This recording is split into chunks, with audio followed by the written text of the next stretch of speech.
One night, Henry and Gordon were alone with James.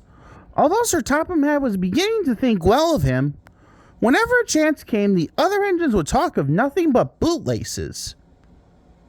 They would tease James trying to get back by talking about Henry, who got shut up in a tunnel, and Gordon, who got stuck on a hill. But they wouldn't listen.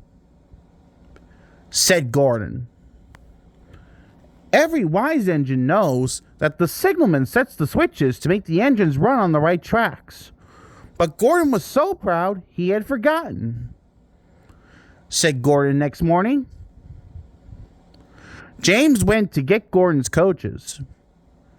They were all shining with new paint. He was careful not to bump them, and they followed him smoothly into the station singing happily. Said James.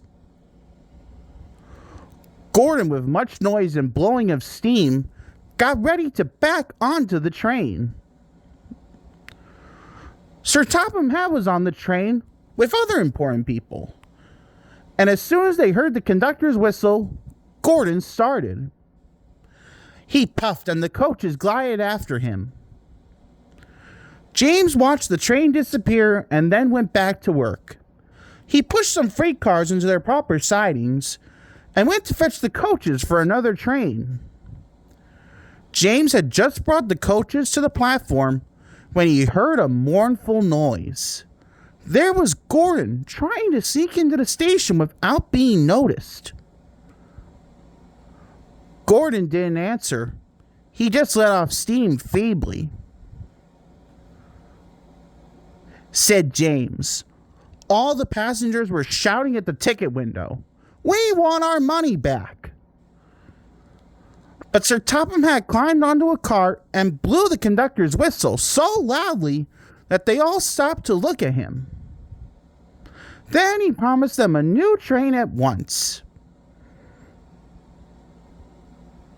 So James was coupled on and everyone got in. Said Sir Topham Hatt. Puff James. Sang the coaches. Puff James. Bridges and stations flashed by. The passengers cheered, and they soon reached the station. Everyone said thank you to James, and Sir Topham Hatt was very impressed. Answered James. Next day when James came by, Gordon was pushing freight cars. He said, and he gave his cars a bump. James and Gordon are now good friends. James sometimes takes the express to give Gordon a rest.